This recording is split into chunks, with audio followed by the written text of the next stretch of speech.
Ma'asyiral muslimin yang dimuliakan Allah Subhanahu wa taala. Hadis yang pertama, wasiat Nabi sallallahu alaihi wasallam yang disebut dengan wasiat 9.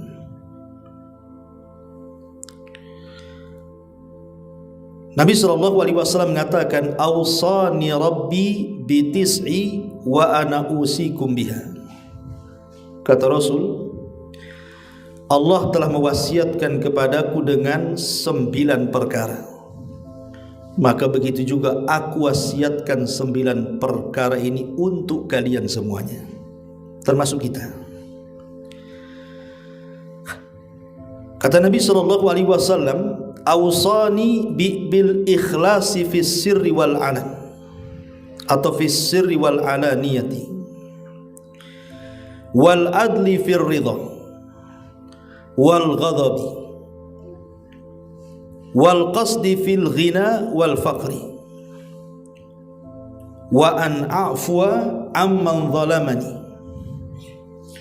wa utiya man haramani, wa asila man qata'ani, wa an yakuna samti fiqran wa nutqi dhikran wa nadhari ibran.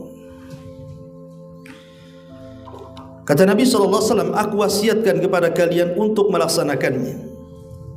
Pertama, Tuhanku Allah sudah berwasiat kepadaku agar aku berlaku ikhlas, baik secara tersembunyi ataupun terang-terangan. Yang kedua, agar bersikap adil, baik saat ridha ataupun marah. Kemudian yang ketiga, agar bersikap sederhana, baik dalam kondisi kaya ataupun miskin. Yang keempat, agar aku memaafkan orang-orang yang telah zalim kepadaku. Yang lima, agar aku memberi kepada orang-orang yang justru bakhil kepadaku. Kemudian yang keenam, agar aku menyambung silaturahim dengan orang-orang yang memutus silaturahim denganku. Yang ketujuh, agar aku menjadikan diamku sebagai berfikir. Yang nomor 8, agar menjadikan bicaraku sebagai zikir. Dan yang ke-9, agar menjadikan pandanganku sebagai i'tibar, sebuah pelajaran. Ini wasiat pertama. Hadis yang dikeluarkan oleh Al-Imam At-Tirmidzi dan juga dijelaskan dalam beberapa kitab para ulama, di antaranya disebutkan juga dalam Mis al-Masabi dan yang lainnya. Baik, kita akan bahas satu persatu. Wasiat yang pertama yang diwasiatkan Allah kepada Rasul, dan Rasul mewasiatkan wasiat Allah untuk umatnya, adalah agar aku bersikap ikhlas, baik secara tersembunyi ataupun terang-terangan. Dan ikhlas ini kalimat yang mudah diucapkan. Ikhlas, Pak. Ikhlas saya Ustaz. Ikhlas Bu, ikhlas. Itu lisannya ya. Kalau ngomong ikhlas itu paling kencang itu. Tapi hatinya grundel sebenarnya. Ini ngasih segini ikhlas, ikhlas. Udah nggak ada orangnya. Kenapa lah saya kasih banyak-banyak tadi? Gitu ya. Memang ikhlas ini berat sekali. Ulama itu bertahun-tahun mereka mengobati hati mereka suruh ikhlas itu. Mereka belajar untuk ikhlas dan ikhlas. Makanya ada sebagian ulama mengatakan, kalau aku tahu satu sujudku saja diterima Allah, saya siap untuk mati gitu. Kenapa? Karena Allah Subhanahu wa taala mengatakan, innama yataqabbalullahu minal muttaqin. Karena Allah hanya menerima amalan dari orang yang bertakwa. Mana ketika diterima, berarti Allah sudah menganggap saya takwa, berarti saya siap mati. Dan takwa itu sumbernya ikhlas. Kalau tidak ikhlas, mana akan bertakwa? Jadi ini wasiat yang pertama, tanamkan ikhlas. Baik di keramaian orang, ya tetap saja sholatnya seperti itu. Baik ketika sendirian, ya seperti itu juga. Karena banyak orang yang kemudian di hadapan orang itu dia cenderung ria. Kemudian ketika tidak ada orang, malas-malas pula dia. Ketika tidak ada orang, malas-malas. Ketika ada orang, ria pula, kan itu. Itu dalam bab ibadah tuh. Kemudian dalam bab yang lain pujian. Kadang-kadang ketika kemudian bersendirian karena tidak ada pujian, itulah yang menyebabkan kemudian dia pun bermalas-malas, kan itu. Ketika di hadapan orang karena nampak ada pujian, mulailah kemudian dia dirajin-rajinkan. Ini kan tanda-tanda orang itu bermasalah hatinya. Maka baik dalam kondisi sembunyi-sembunyi atau dalam kondisi tidak sembunyi-sembunyi, terang-terangan, makanya wasiat yang pertama, latihlah, belajarlah untuk ikhlas. Contoh umpamanya yang sering saya contohkan, kisah Zainul Abidin.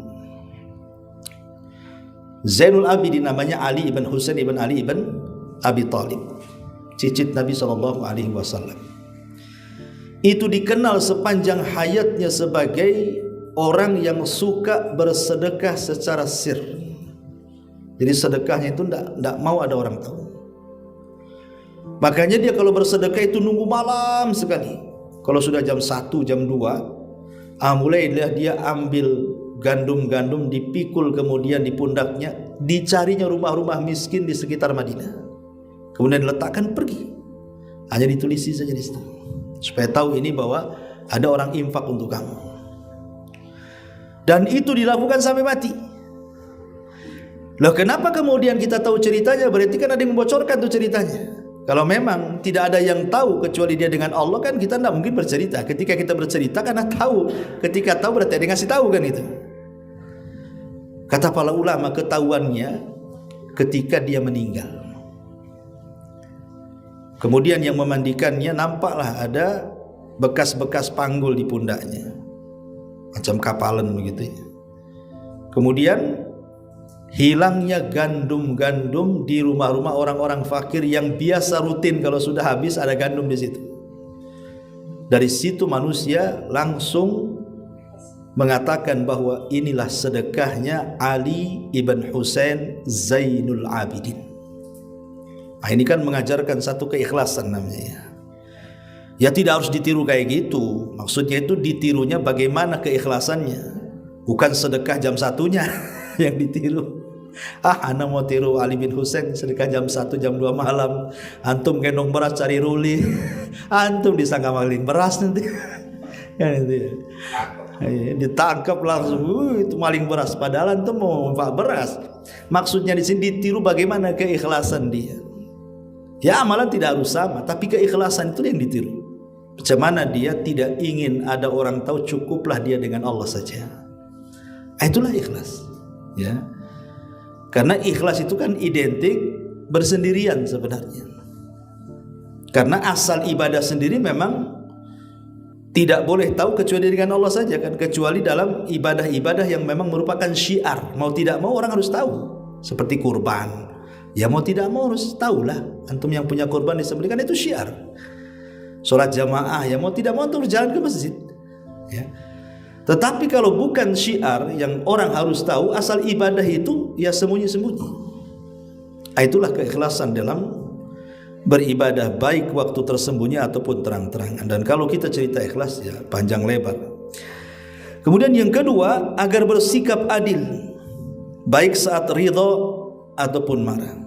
Karena banyak orang yang tidak berlaku adil itu ketika di saat marah, ketika muncul kebencian kepada orang, sehingga dia tidak bisa adil. Makanya Allah mengatakan, wala yajrimannakum syana'anu qaumin ala alla ta'dilu i'dilu huwa aqrabu littaqwa. Janganlah karena kebencian engkau kepada sebuah kaum kau tidak berlaku adil, tapi berbuatlah adil, itu lebih mendekatkan kalian kepada ketakwaan. Kadang kalau kita baik sama orang tidak ada masalah ya, kita ya bersikap adil. Tapi ketika kita kemudian tidak suka dengan orang, padahal sebenarnya masalahnya tidak terlalu berat, terkadang kita sikapi dengan berlebihan. Lah, tidak boleh.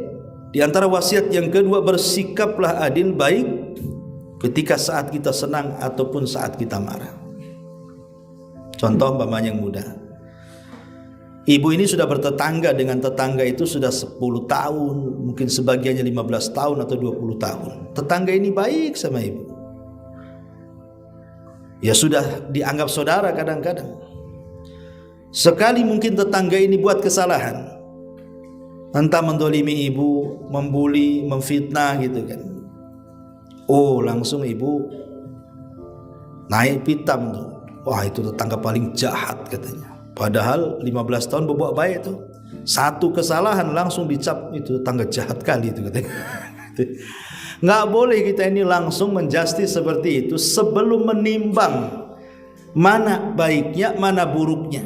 Lebih kemudian menghitung banyak yang baiknya atau yang buruknya. Kalau banyak yang baik, kasih udur sajalah. Mungkin dia lagi emosi, mungkin dia terfitnah, mungkin dia lagi ada masalah, kan gitu. Makanya Rasul mengatakan la yafruqu mu'minun mu'minatan, tidak boleh seorang mukmin laki-laki mencela mukmin yang lainnya atau pasangannya, in kariha khuluqan radiyal akhar. Kalau dia benci kepada satu akhlak, coba redokan kepada akhlak yang lainnya. Dengan cara apa? Menimbang baik buruknya. Nah, itulah berbuat adil di situ. Ini yang kedua. Yang ketiga, agar bersikap sederhana baik dalam keadaan kaya ataupun miskin. Karena umumnya kekayaan itu bisa merubah watak manusia. Yang tadinya baik bisa jadi jahat.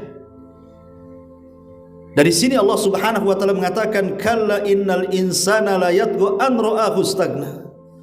Sekali-kali manusia itu janganlah melampaui batas kalau Allah bukakan kekayaan kepadanya. Karena kekayaan ini disebut oleh para ulama sebagai sirru tughyan, rahasia bejatnya orang. Salah satu rahasia kenapa orang bisa jadi bejat, bisa jadi jahat itu gara-gara kekayaan. Yang awalnya terpikir waktu masih miskin, nanti kalau sudah kaya, saya sudah merencanakan saya akan sumbang tuh pondok sana, saya akan sumbang tuh masjid sini, saya akan sumbang tuh panti asuhan sana sini, macam-macam. Itu sebelum kaya. Seolah-olah kalau dia kaya, dia akan menguasai harta. Allah betul-betul bentangkan kekayaan dia. Yang tadinya dia berencana mengatur harta, harta pula yang mengatur dia. Dibalik sekarang, udah kaya, hartanya ngatur dia. Kau udah kaya, bantulah kawan sebelah tuh. Aduh, mana ya? Mulai itu, udah mikir itu kan. Ya, padahal waktu miskin itu udah agenda sedekah itu udah kemana-mana, sudah kaya hilang semua agendanya. Kenapa? Karena kekayaan yang menguasai hatinya, takut pula dengan kehilangan hartanya. Lah akhirnya kemudian karena kekayaan itu kalau sudah menguasai, disitulah sirru tughyannya itu, rahasia bejat itu di situ. Mulai akhirnya tidak menghargai kawan-kawannya yang dulu sama-sama miskin, dia udah kaya. Kalau lagi miskin baiknya sama kita, ngopi bang, ngopi, ngobrol-ngobrol, senyum-senyum. Udah kaya, jangan cerita ngopi, lewat aja tak negor. Apalagi mobil udah cantik, kaca dihitam-hitamin, nggak pun dibuka sama dia, diklakson pun tidak. Subhanallah kan. Itulah kadang-kadang kan hilang semuanya. Ya kalau dikatakan wajar lah Ustadz, dia udah kaya kan gitu ya. Memang kayak gitulah biasa orang kaya tuh. Yang lebih parah lagi orang miskin sombong. Udah miskin sombong ya. Ini memang kurang ajar. Udah miskin loh, bisa parlente dia, bisa mentang-mentang pula. Makanya kenapa Rasulullah SAW mengatakan 3 golongan yang tidak akan dilihat, tidak akan diajak bicara, tidak akan dibersihkan pada hari kiamat, disediakan azab yang sangat pedih. Kata Rasulullah apa? Ailun mustakbar, sudah miskin parlente pula. Udah miskin kurang ajar, sosok sombong ya. Miskin dia, bawa mobil rupanya charter, diakuin mobil dia. Gitu ya kan. Jadi hanya untuk sombong-sombongan aja, selfie. Apalagi sekarang kan kalau sombong-sombongan paling mudah tuh, ambil mobil di parkiran yang paling mahal kan itu, tolong fotokan bang, langsung di share di Facebook, di Instagram, di mana-mana. Ini kan ya Allah ya Rabbi kan gitu. Untuk apa coba mobil-mobil orang? Pas kemudian dipoto, dibuka pula kacanya sama orang itu. Oh, bukan mobil dia rupanya kan itu. Jadi intinya bahwa di sini ini kan payah kalau orang kaya wajar dia sombong. Tapi itu pun tidak wajar dalam syariat Islam. Karena harusnya semakin kaya itu semakin dekat kepada Allah. Dulu waktu miskin mungkin disibukkan dengan mencari kekayaan, akhirnya kemudian banyaklah kewajiban Allah ditinggalkan. Kenapa nggak ke masjid? Aduh, untuk makan aja susah katanya. Saya sholat di rumah saja, kadang-kadang sholat tah di mana katanya. Waktu lagi miskin tuh. Sudah kaya belas, nggak pernah ke masjid lagi kan. Makin sibuk lagi tuh. Ketika miskin alasannya karena cari uang. Nah sudah kaya udah banyak uang tuh. Apalagi alasannya tuh? Buat cabang katanya. Ini perusahaan baru satu, Ustaz. Saya bukan cabang lagi, sana lagi cabang lagi. Inilah makanya di sini nasihat ini penting sekali agar bersikap sederhana, baik ketika dia kaya ataupun miskin. Kemudian yang keempat, agar aku memaafkan orang-orang yang mendolimi aku. Dan ini betul-betul dipraktikkan oleh Nabi, bukan hanya sekedar Nabi ngomong saja, tidak. Ketika Fathu Mekah kan Mekah itu dikepung tuh sama kaum muslimin tuh. Nggak ada orang yang bisa keluar dari Mekah. Gimana tentara Rasul di mana-mana, dan Rasul memandanglah orang-orang yang dulu di masa awal-awal dakwah menyakiti dia, mencaci maki dia, merendahkan dia, menyakiti dia. Dia nampak tampang-tampangnya orang-orang itu. Tapi Nabi SAW tiba-tiba saja kemudian berceramah di hadapan orang-orang yang dulu pernah menyakitinya dan mengatakan, idhabu fa antumut tulaqo, pergi dari saya, aku sudah maafkan semua kalian. Ya, jadi justru dari sebab tenggang rasa, kemudian rasa maafnya Rasul kepada para sahabat, itulah yang menjadikan banyak orang-orang kafir masuk ke dalam Islam. Ya. Artinya Rasul memberikan contoh bagaimana memaafkan orang yang berlaku zalim kepadanya. Bahkan itu sedekah yang luar biasa. Memaafkan orang itu sedekah yang luar biasa. Kan sedekah itu tidak harus dengan uang. Dengan memaafkan kepada orang lain itu bagian daripada sedekah yang luar biasa itu. Karena sama-sama sulit gitu ya. Antum sedekah dengan uang dengan nilai besar itu kan berat. Sama memaafkan juga berat masalahnya. Minta maaf itu udah berat, tapi maafkan lebih berat lagi. Makanya ketika kita bisa memaafkan, maka itu juga bagian daripada sedekah yang luar biasa. Ini yang keempat. Yang kelima, agar aku memberi kepada orang yang dulunya mencekalku atau bakhil kepadaku. Mungkin waktu miskin antum datang ke si fulan gitu kan, dia orang kaya pinjam modal. Wah, macam-macam alasan. Padahal sebenarnya kalau dia pinjamkan itu bisa saja untuk bawa modal. Ketika kemudian Allah balik kondisinya, dia bankrupt, antum pula Allah berikan rezeki yang banyak, akhirnya antum yang di atas angin.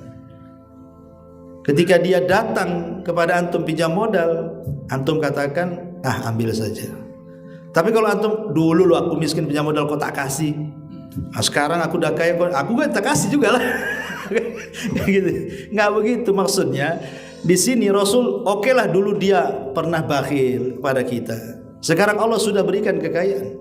Boleh jadi dengan memberikan akhlak terbaik, tidak membalas dendam kepada orang ini, justru disitulah dibukanya rezeki kita lebar-lebar. Karena ada kisah masalahnya dahulu ya. Jadi ada seorang anak raja Yaman, saya lupa namanya, anak raja Yaman. Jadi ketika Amul Wufud, hari di mana banyak kabilah-kabilah datang kepada Rasul mau masuk Islam. Jadi ada anak raja Yaman itu datang ke Madinah, Anda masuk Islam. Dan Nabi SAW itu sangat baik sekali. Terkadang ada orang masuk Islam supaya lembut hatinya, nanti oleh Rasul dikasih tanah, dikasih harta gitu ya. Jadi karena ini seorang raja, otomatis dikasih hadiah. Dia mau masuk Islam, kata Rasul, baik, sebagai imbalan yang kau sudah masuk Islam, aku kasih kau tanah di sana ya. Lah ketika kemudian kata Rasul kepada Muawiyah, ya Muawiyah, tunjukkanlah tanah yang aku hadiahkan kepada putra raja ini. Kau berangkat dengan dia, kasih tahu tanahnya di sana. Berangkat Muawiyah sama anak raja ini. Anak raja ini sombong. Lah berjalan di padang pasir, Muawiyah bin Abi Sufyan ini tidak pakai sandal. Gimana coba? Terik matahari kan panas padang pasir, jalan tak pakai sandal tuh. Nenteng untanya anak raja itu sampai ke tanah yang mau dituju tuh. Jadi Muawiyah ini memelas lah dan mengatakan kepada ini anak raja ini, bisa nggak kau bonceng aku, katanya. Boncenglah, katanya. Apa kata sang raja ini?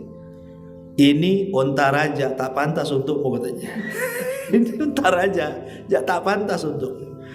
Ya kalau begitu gini sajalah, pinjamkanlah sandalmu itu. Kan sudah naik unta, biasanya pakai sandal biar gak kepanasan. Oh enggak bisa, ini sandal raja, katanya. Kamu ini bukan raja, enggak pantas, katanya kan. Akhirnya gimana? Ya kalau begini aku ini kepanasan, pinjamlah ridakmu, selendangmu, supaya aku bisa menutup wajahku, katanya. Oh enggak bisa, kalau kau ingin supaya tidak panas, kau ikut aja di samping unta itu, bayangan-bayangannya itu. Sebayangan coba. Memang luar biasa ini kan, bahasa apa Jawanya ngenyek tuh gimana tuh. Ini betul-betul menghinakan. Tapi namanya zaman itu bisa berputar, ya kawan. Wa tilkal ayyam nudawiluha bainan nas. Ingat, hari itu berputar loh. Ketika kemudian Rasul meninggal, kemudian Abu Bakar jadi khalifah, Abu Bakar meninggal, Umar jadi khalifah, Umar meninggal, Ali jadi khalifah, Ali meninggal, Utsman jadi khalifah. Utsman meninggal, Ali jadi khalifah. Kemudian Ali meninggal, anaknya Hasan jadi khalifah. Cuma 6 bulan. Tiba-tiba Hasan menyerahkan kekuasaan kepada siapa? Muawiyah. Sekarang Muawiyah jadi raja. Jadi orang nomor 1 loh. Satu dunia kaum muslimin di zaman itu. Ini anak raja nih yang dulunya sok-sokan itu. Sekarang dia sudah kerek. Udah jadi gembel. Ya. Kemudian dia datang untuk berbaiat kepada Muawiyah. Malunya luar biasa. Dia datang kepada Muawiyah, ya Muawiyah, masih kenal aku nggak? Ya kenal lah, katanya. Kamu yang kurang ajar kan itu. Kenal sih. Orang yang dizalimi itu pasti kenal sama orang yang zalimi. Orang yang zalim itu nggak kenal sama orang yang dizalimi. Nah, karena orang yang zalim itu tidak peduli, penting puas sudah, dia bisa nyenyak. Tapi yang dizalimi nggak akan nyenyak tidurnya. Tapi Muawiyah itu punya akhlak yang baik. Apa kata anak raja? Kalau tahu kau akan jadi raja, dulu aku yang naik unta, aku yang jalan, katanya. Ya enggak bisa lah, enggak mungkin diputar juga kehidupan itu. Jadi makanya ingat, kehidupan itu akan berputar, bukan hidup hari ini saja. Besok itu kita tidak tahu akan terjadi apa. Makanya di sini Rasul mengajarkan wasiat dari Allah ini. Sederhanalah, baik ketika miskin ataupun kaya. Hidup itu akan berputar-putar. Kemudian yang keenam, yang kelima, agar aku memberi kepada orang yang bakhil kepadaku, dan yang keenam, agar aku menyambung silaturahim dengan orang yang memutus. Karena umumnya di masyarakat tuh memahami silaturahim itu maksudnya ya hanya sekedar sambung menyambung menjadi satu aja. Maksudnya ya kalau dia telepon saya telepon, kalau dia WA saya WA, kalau dia hubungi saya angkat, gitu saja. Seolah-olah menggunakan sistem barter. Kalau dia baik ya saya baik, dia jahat saya jahat. Itu bukan silaturahim. Anda sedang barter namanya. Jadi silaturahim ini adalah kita yang pertama menghubungkan kepada orang yang memutusnya. Walaupun dia lari-lari, kita kejar bagaimana supaya kita nyambung dengan dia. Itulah silaturahim. Kemudian juga yang nomor 7, agar aku menjadikan diamku untuk berfikir. Jadi diam itu bukan melamun. Ya, orang diam mikir utang, mikir ini, mikir macam-macam. Bukan, diam itu maksudnya karena dia berpikir untuk kemaslahatan agama dan dunia dia. Kemudian juga yang nomor 8, agar bicaraku menjadi zikir. Nah, jangan sampai kemudian kita banyak ngomong tapi tidak ada zikirnya.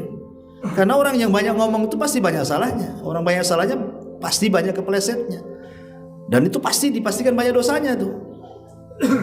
Tetapi kalau seandainya walaupun dia cerewet tetapi isinya zikir kepada Allah Azza wa Jal, itulah pembicaraan yang Rasul katakan sabaqal mufarridun. Sungguh telah mendahului kita masuk surga mufarrid. Siapa mufarrid itu?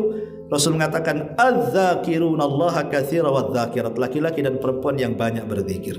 Dan yang terakhir, agar menjadikan pandanganku sebagai ibrah dan i'tibar. Jadi kalau kita melihat sesuatu, dijadikan pelajaran.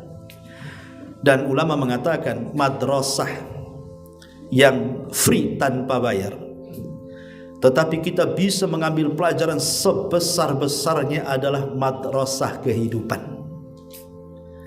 Kalau kita sekolah SMP bayar, SMA bayar, S1 bayar, S2 bayar, S3 bayar, apalagi jurusan tertentu bayarnya mahal, kedokteran, insinyur, macam-macam, wah dah habis duitnya. Belum tentu balik itu duitnya tuh. Ada yang balik, ada yang tidak balik kan itu. Tapi ada madrasah yang istilahnya majanan, nggak usah bayar. Itulah madrasah kehidupan di sekitar kita. Kita bisa melihat dulu orang itu kaya, kenapa miskin, kok bisa dia jadi miskin. Nah, jadi pelajaran tuh. Dulu dia itu binaraga loh itu, badannya sterek kuat tuh. Sekarang setruk pula dia, kok bisa? Kan gitu kan? Ya. Dulu ini pejabat nih, oh kalau lewat dia nunduk semua. Ya Pak, yes Pak, apa yang maunya Bapak? Sekarang tak ada bapak-bapakan itu. Terbaring, hilang hartanya semua, dihinakan orang. Itu kan pelajaran semua tuh. Atau mungkin terbalik, saya kenal orang ini, dulu dia tukang mulung rongsokan, sekarang mobilnya cantik pula dia. Mana dia bisa kaya? Gitu maksudnya ya. Saya kenal ini di kampung nih, kawan saya ini, masya Allah, dulu paling bandel nih di sekolah, kok jadi ustaz, jadi kiai terkenal pula. Mana bisa gitu ya. Jadi kalau setiap yang kita pandang itu kita mikirnya ke situ, jadi pelajaran semua tuh jadinya tuh. Tapi kalau umpamanya cara pandangnya pandangan orang hasad, itu beda. Dulu miskin kenapa kaya? Jangan bayar tuyul dia. Kedukun itu hasad tuh. Itu bukan ngambil pelajaran, ngambil cari penyakit kalau kayak gitu tuh. Maksudnya mengambil ibrah dan pelajaran. Cobalah pandang di sekitar kita. Baik memandang manusia jadi pelajaran, memandang pohon, lautan, langit, bumi dan begitu seterusnya. Lah itulah wasiat. Jadikan semuanya ini pelajaran untuk kebaikan kita di dunia dan di akhirat. Ini wasiat hadis yang pertama. Kemudian yang kedua, hadis yang ma'ruf yang sering kita dengar, hadis Irbad bin Sariyah radhiyallahu anhu. Ketika Nabi SAW menasihati para sahabat di padang Arafah pada Hajjatul Wada, kata Nabi SAW, usikum bitaqwallah was-sam'i wat-ta'ati wa in 'abdun habashi fa innahu man ya'ish minkum fasayara ikhtilafan katsira wa iyyakum wa muhdatsatil umur fa innaha dhalalatun faman adraka dzalika minkum fa alaihi bi sunnati was sunnatil khulafa'ir rasyidin al mahdiyyin 'addu 'alaiha bin nawajid. Dari Irbad bin Sariyah radhiyallahu an, Nabi SAW memberikan wasiat di tengah-tengah para sahabat saat Hajjatul Wada. Apa kata Rasul? Aku wasiatkan kalian pertama bertakwa. Wasiat pertama adalah takwa. Kemudian yang kedua, was-sam'i wat-ta'ah wa in 'abdun habashi. Wasiat yang kedua, jangan memberontak kepada pemerintah yang sah. Dengar, taat walaupun presidennya seorang hamba sahaya. Kemudian yang ketiga, fa innahu man ya'ish minkum fasayara ikhtilafan katsira. Barang siapa yang hidup sepeninggalku kalian akan melihat perbalahan yang banyak, perselisihan yang banyak. Wa iyyakum wa muhdatsatil umur fa innaha dhalalatun. Hati-hati dari perkara baru, itu bisa menyesatkan kalian. Faman adraka dzalika minkum, siapa yang mendapati zaman seperti itu, fa alaihi bisunnati, peganglah sunnahku, wa sunnatil khulafa'ir rasyidin al mahdiyyin 'addu 'alaiha bin nawajid, dan peganglah sunnah para khulafa'ur rasyidin yang mendapatkan petunjuk, gigitlah dengan geraham kalian. Dan wasiat yang ketiga, agar kita kembali kepada Al-Quran dan Sunnah saat hidup di tengah-tengah gelombang fitnah. Berarti di sini ada 3 wasiat. Pertama, wasiat takwa. Yang kedua, wasiat jangan memberontak kepada pemerintah. Yang ketiga, wasiat agar berpegang teguh dengan Sunnah, dengan Islam. Ya. Yang pertama, takwa. Tentu wasiat takwa ini wasiat yang luar biasa. Umar bin Khattab radhiyallahu anhu satu hari berjalan dengan pembantunya namanya Aslam. Dia jalan-jalan. Di tengah jalan ketemu nenek-nenek yang sudah sepuh sekali. Tiba-tiba nenek ini berteriak dan mengatakan, "Ya Umair," katanya. "Ya Umair," katanya. Bukan Umar. Dia khalifah loh. Orang gak berani ngomong ya Umar aja gak berani, apalagi ya Umar gitu. Mereka memanggil ya Amirul Mukminin karena gelar Amirul Mukminin itu yang pertama disematkan kepada Umar bin Khattab. Kalau Abu Bakar kan khalifah, tapi kalau Amirul Mukminin itulah gelarnya Umar bin Khattab. Semua orang ngomong ya Amirul Mukminin. Ini pula nenek-nenek ngomong ya Umair katanya. Bukan Umar lagi, Umair. Apa bedanya Umar dengan Umar itu? Kalau Umar itu Umar kecil. Ya, kalau Umar itu Umar besar. Kalau Salman itu Sulaiman kecil. Kalau Sulaiman kecil, kalau sudah gede namanya Salman. Ya. Kalau Umar itu kecil, kalau jadi Umar jadi gede. Nah, dalam bahasa Arab seperti itu. Kalau isim tasghir itu namanya fu'ailun, menunjukkan kecil. Ya. Fu'ailun itu menunjukkan kecil. Umairun, Sulaimun, gitu ya. Itu kecil namanya. Kutaib, buku kecil. Kalau kitab, kitab besar. Kalau dibilang kitab ya tebal. Kalau kutaib berarti tipis, gitu ya. Jadi bahasa ya Umar ini merendahkan.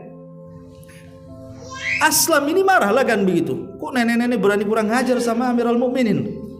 Harusnya kan dipanggil Amirul Mukminin, kok Umar pula bukan Umar lagi gitu. Jadi dia emosi, mau menegur gitu maksudnya. Tapi Umar melarang, jangan. Ya.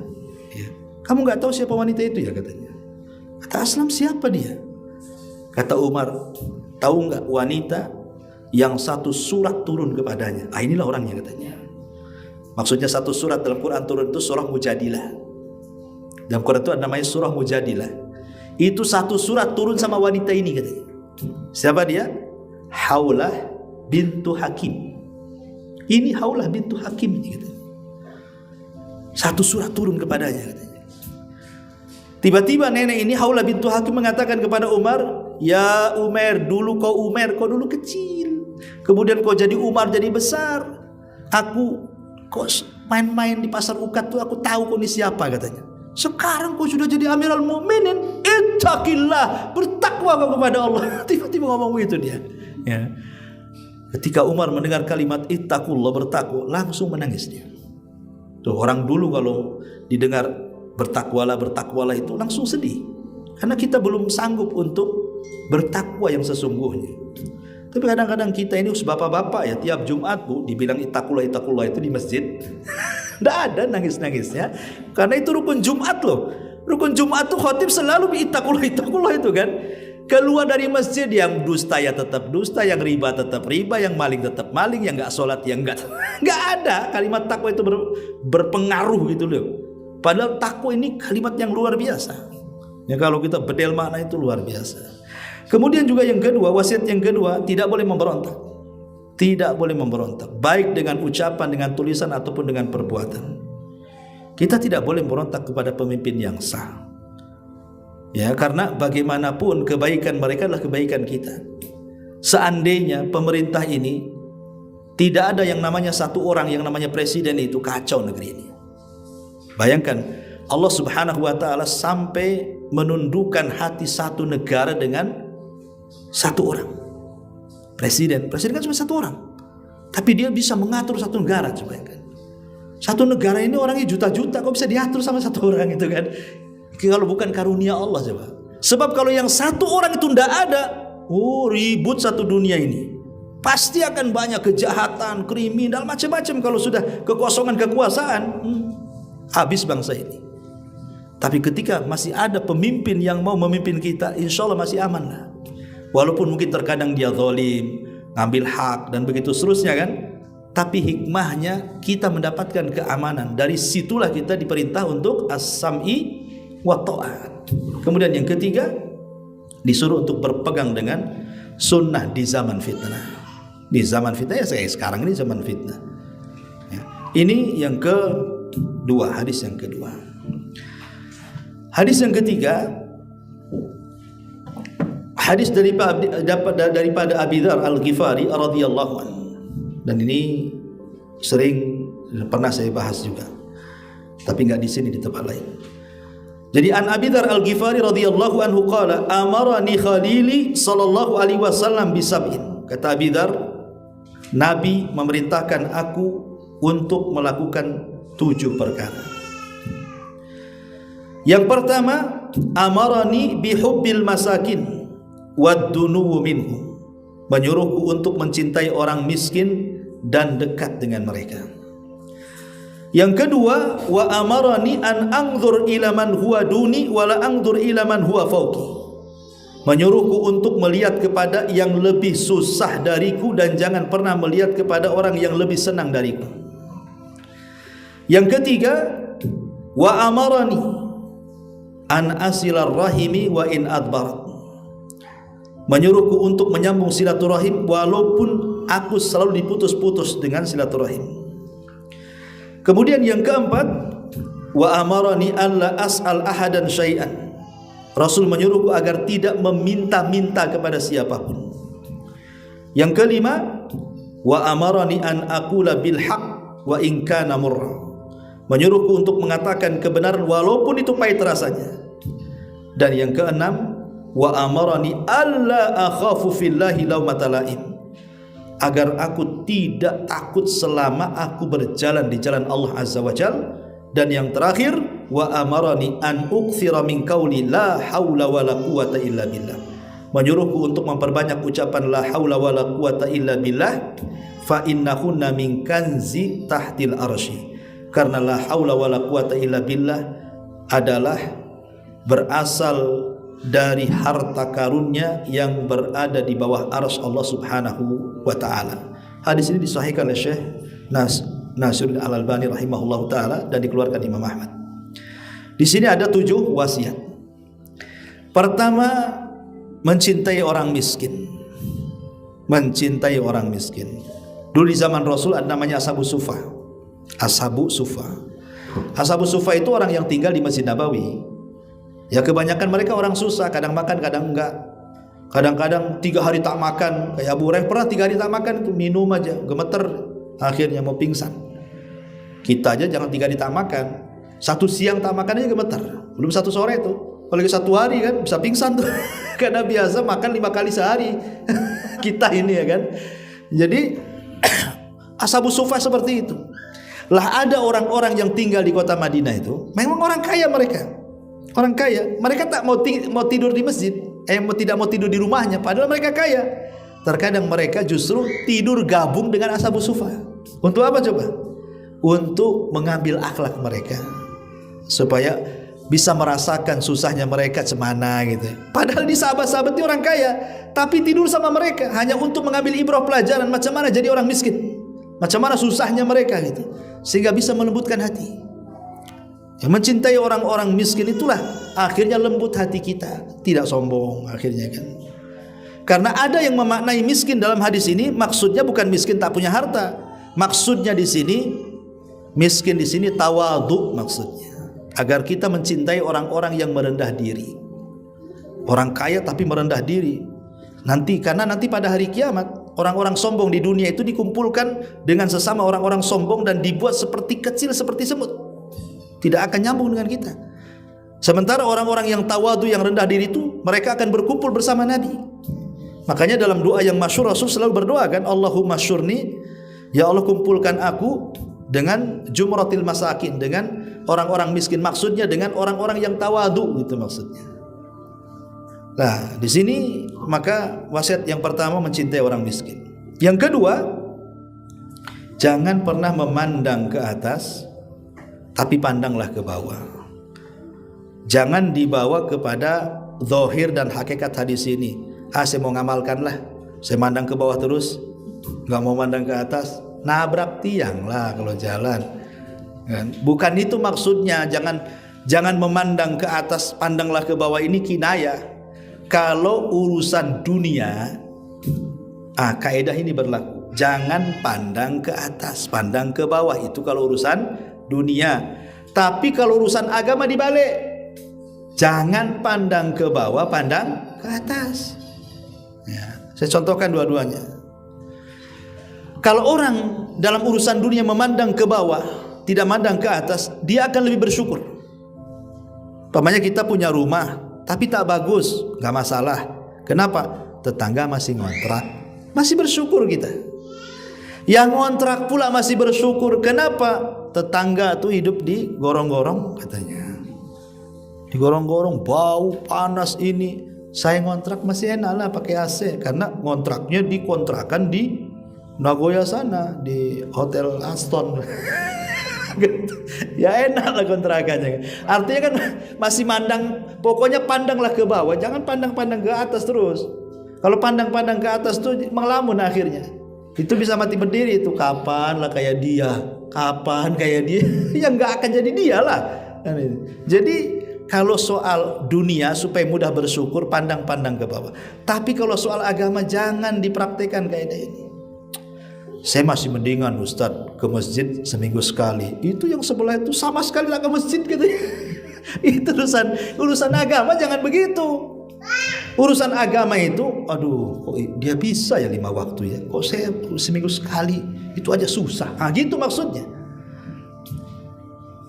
Saya masih mending Ustadz. Itu juz amma tuh 5 surat masih hafal. Si anu bunyi pun tidak katanya. Itu kan jangan begitu nengok itu sih kok bisa hafal Quran ya, kok saya nggak bisa ya, masa saya nggak bisa. Kalau urusan agama tengok ke atas supaya ada motivasi. Kalau tengok dunia jangan, tengok ke bawah supaya bisa bersyukur ya. Ini yang kedua. Yang ketiga, menyuruh menyambung silaturahim dan sudah dijelaskan tadi. Kemudian menyuruh agar tidak meminta-minta. Meminta-minta itu tercela kecuali kepada 3 orang. Satu, memang dia orang miskin, disaksikan kemiskinannya oleh orang-orang adil. Memang dia miskin.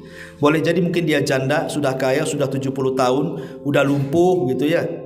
Keluarganya tidak merawat dia. Akhirnya dia pun ya hidup sebatang kara gitu. Mungkin lah dia minta-minta nggak apa-apa. Dia mau kerja apa? Janda yang sudah tua begitu, sakit-sakitan. Ya, wajar orang kayak gini dia minta-minta. Ini masih kuat, Masya Allah. Saya lihat ototnya lebih sterek dibandingkan saya tuh.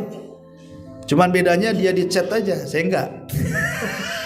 Minta-minta pula manusia chat itu. Ya.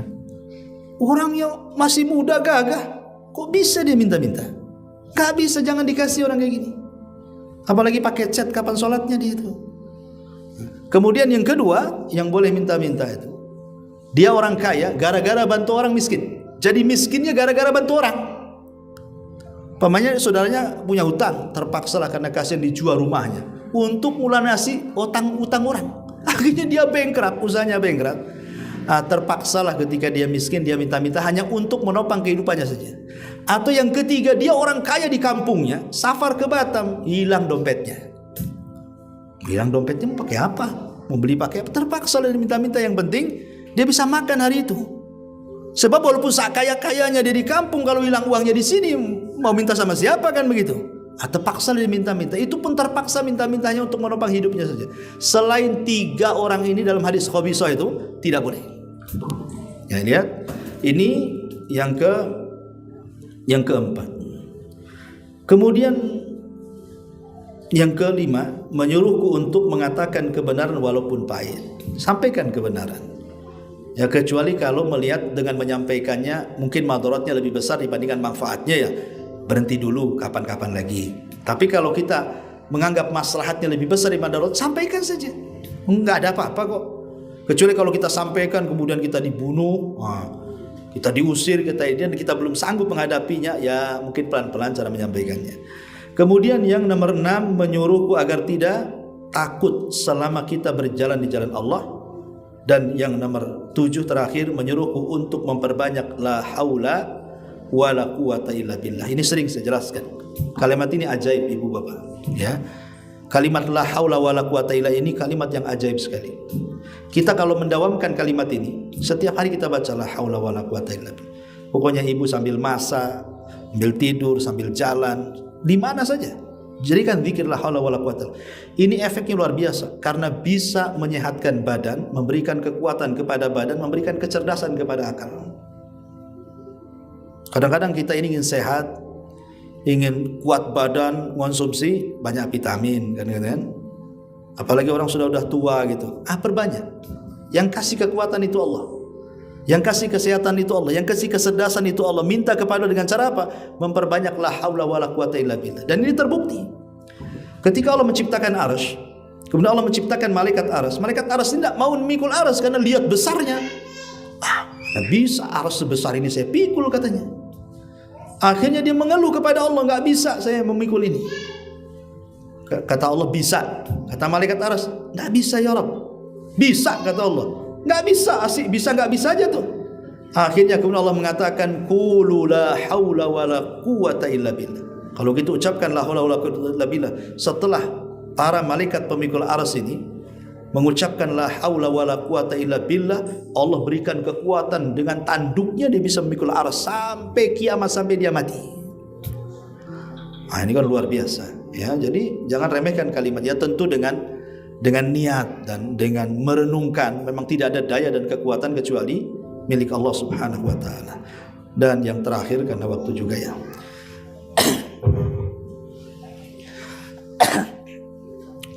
Yang terakhir adalah hadis dari Abi Hurairah radhiyallahu anhu. Hadis ini dikeluarkan Imam Tirmidzi. An Abi Hurairah radhiyallahu anhu qala qala Rasul sallallahu alaihi wasallam man ya'khudh anni hadhil kalimat faya'mal bihinna aw yu'alliman ya'mal bihinna.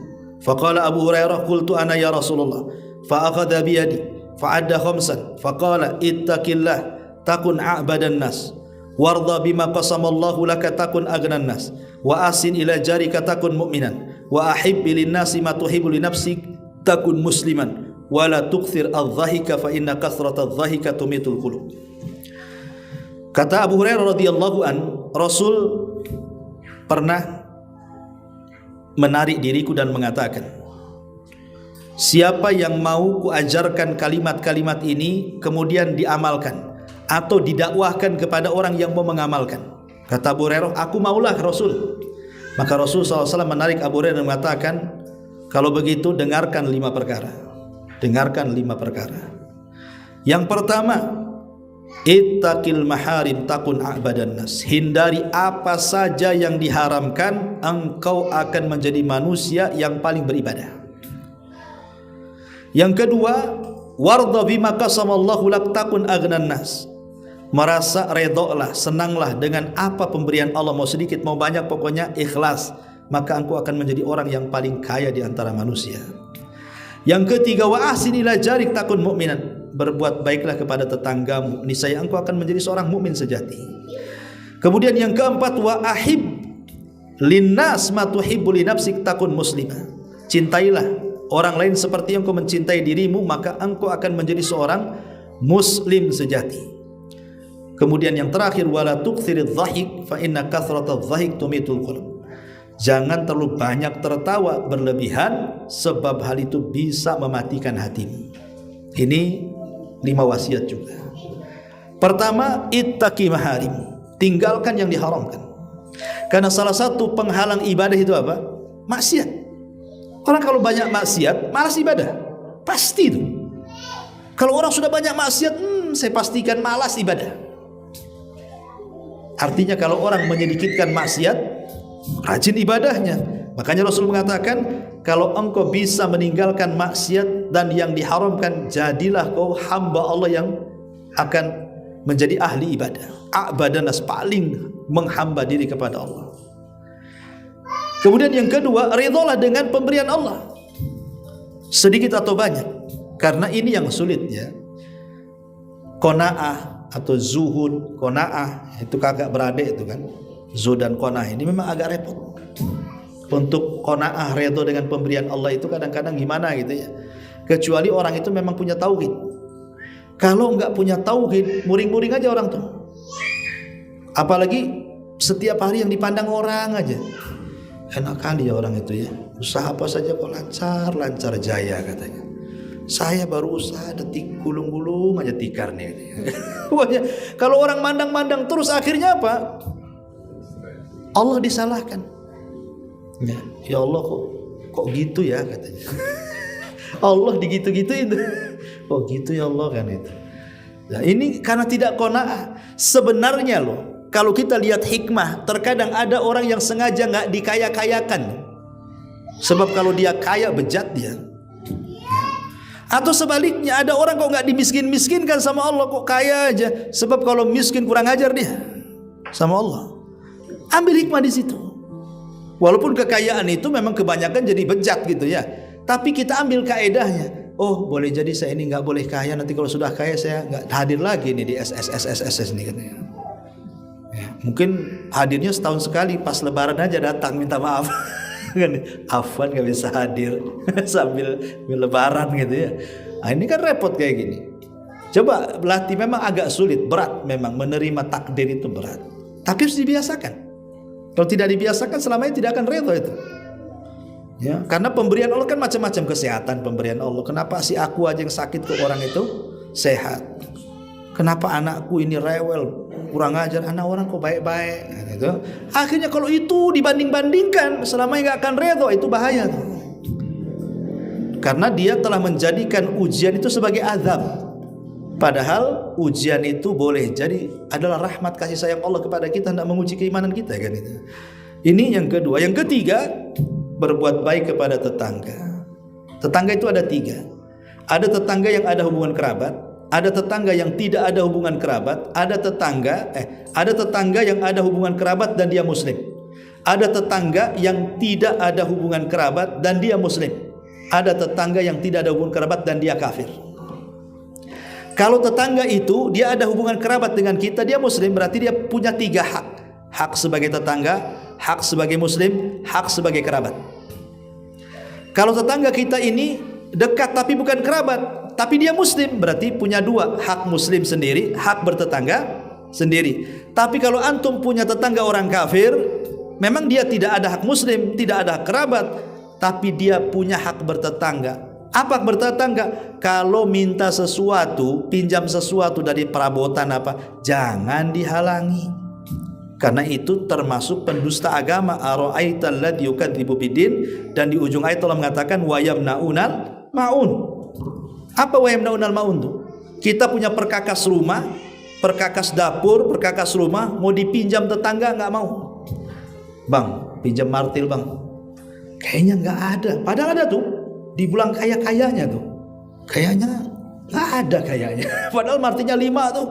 Mungkin dia jual martil juga lewat online. Dibilang nggak ada, coba kan. Datang ke Umahat, ini mau ada acara, bisa nggak pinjam piringnya? Ya 10 piring aja. Aduh, udah adu duluan tuh. Takut pecah, takut apa, takut ini kan. Ada sih piring plastik, mau nggak katanya. Ditawarkan yang jelek kan. Yang baru banyak dibilang ada sih piring plastik, kan kurang ajar tuh. Kasih saja. Insya Allah sedekah itu kan, kalaupun seandainya nanti rusak, Allah ganti. Allah tidak tahu bagaimana cara gantinya. Jadi ini kadang-kadang kita inilah orang, kalau tetangga pinjam gak dikasih saja, itu dikatakan pendusta agama. Lah gimana kalau seandainya dia pinjam modal yang lebih besar daripada itu? Pinjam nanti dibalikin kok. Enggak Ustaz, repot juga. Pernah dia pinjam pisau sampai sekarang tadi balik-balik. Saya ambil lah golok dia katanya. Lah dia pinjam pisau, kita ambil goloknya gitu. Enggak seimbang. Intinya bahwa sebakhil-bakhilnya orang bakhil, menandai orang itu bakhil mudah. Coba pinjam sesuatu yang tidak ada harganya di rumahnya tuh, entah pinjam pisau, pinjam garpu, pinjam piring, ya yang remeh-remeh aja. Kalau dia nggak kasih, dah antum cap aja ini bakhil. Karena itu yang paling remeh aja bakhil seperti itu. Gimana yang lebih tinggi daripada itu? Ya. Kemudian yang ketiga, yang keempat, cintailah orang-orang seperti engkau mencintai dirimu. Ini kinayah daripada hadis Rasul, la yu'minu ahadukum hatta yuhibbu li akhihi ma yuhibbu li nafsi. Kata Rasul, cintailah saudaramu seperti mencintai dirimu sendiri. Dan yang terakhir, janganlah terlalu banyak tertawa berlebihan, ya, sebab hal itu akan mematikan hati. Bercanda itu boleh, tapi jangan di beberapa perkara. 1, jangan bercanda dalam agama sampai mengolok-olok Allah, Rasul, ayat-ayatnya. Bercanda Anda bisa kafir.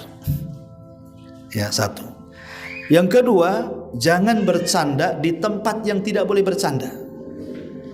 Seperti di pengadilan, antum jadi saksi, ketawa ketiwi. Ini pengadilan serius kok, nyengir-nyengir gak jelas. Jangan bercanda di tempat yang tidak boleh di situ bercanda. Ya. Jadi ini canda-canda ini kadang-kadang bahaya. Atau dalam yang ketiga, jangan bercanda kalau dalam rangka menghina orang. Kan ada orang bercanda-canda itu merendahkan orang. Kayak pelawak-pelawak itu kadang-kadang kan dihinanya kawannya supaya orang tertawa kan. Tak boleh bercanda menghina orang. Yang keempat, jangan bercanda ada unsur kedustaan di situ. Boleh bercanda tapi jangan dusta. Ya, jadi karena bagaimanapun canda-canda ini bisa mengeraskan hati kalau tidak ditempatkan pada tempatnya. Bercanda boleh, Rasul bercanda kok, Rasul juga tertawa. Bercanda semua, para sahabat juga bercanda, tapi ada tempat-tempatnya gitu ya. Wallahu alam, mungkin ini saja. Maaf tidak ada pertanyaan Bu, karena saya ada tamu juga. Sampai di sini saja. Mudah-mudahan ada manfaatnya. Subhanakallahumma bihamdika, asyhadu an la ilaha illa anta astaghfiruka wa atubu ilaik. Wallahu ta'ala. Assalamualaikum warahmatullahi wabarakatuh.